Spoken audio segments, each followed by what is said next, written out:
Нужен ти е един ключов ден да промениш живота си. И това видео е знак, че навлизаш в периода, в който ще промениш всичко.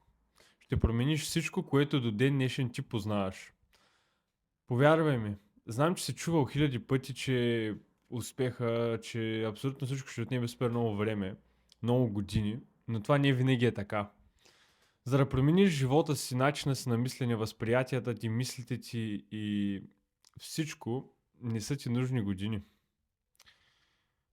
Нужен ти е един ключов ден.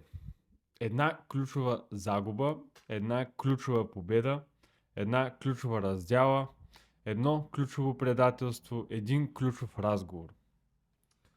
Това е нещо, което може да ти промени живота. Просто трябва да действаш, не да чакаш това нещо да се случи. Трябва да го приветстваш. Казвал съм го и преди в друго видео. Трябва да бъдеш футболиста, който като му подадат топката, не стои просто и чака топката да дойде. Трябва да започнеш да се движиш в същата посока като топката и да я достигнеш преди тя да стигне теб. Защото някой винаги може да те изпревари.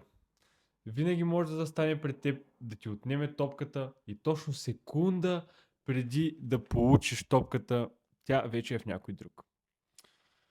Стани още сега от мястото, в което седиш в момента. Няма значение дали като мен си седнал на някакъв стол. Няма значение дали седиш в колата си и гледаш това видео. Няма значение дали си у вас на дивана и гледаш. Няма значение къде си. Просто стани, сети се за онази работа. Онази работа, която не искаш да свършиш. Онази работа, която никога не намираш време точно за нея.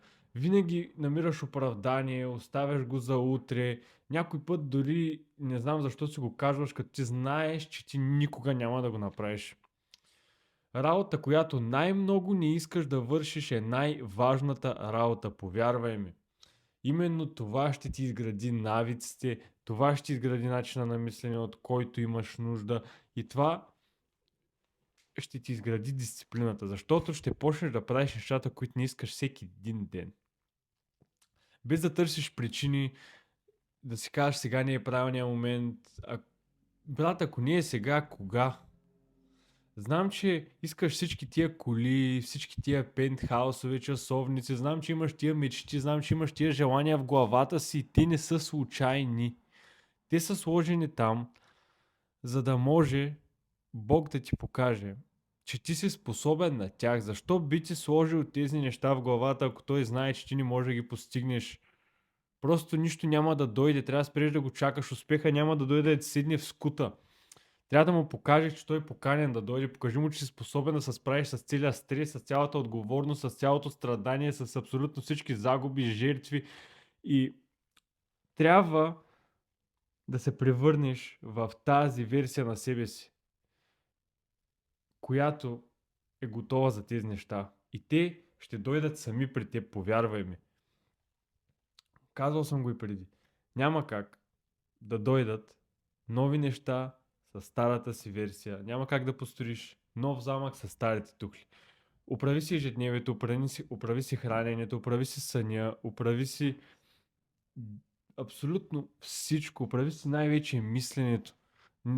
Трябва да мислиш като онази успешна версия, която имаш в главата. Всеки един от нас има успешна версия за себе си тук вътре в нашата глава. Както аз си представям, че моята успешна версия прави еди какво си, еди що си, така и ти си го правиш. Представи си какво успешната ти версия би правила и започни да го правиш. Това е момента, в който ще се промениш живота. Според теб успешната ти версия събужда ли се сутринта, даже не е сутрин, то вече е обяд, 12 часа на обяд, след това стръгва да играе видеоигри, след това закусва към 2 и почва да гледа рилчета. Не, успешната ти версия със сигурност, повярвай ми, не прави тези неща. Защото ако си мислиш, че нещата ще дойдат в лесен момент за теб в живота, няма да стане. Те ще започнат да се изграждат и да идват в най-трудния момент, когато започнеш да действаш с дисциплина. Защото мотивацията е много сладко, много красиво нещо, но тя е една приказка. Мотивацията е едно временно нещо. Когато той изчезне, изчезва и всичката ти фалшива амбициозност, която си изградил. Мотивацията е хубаво нещо, но както казах е временно.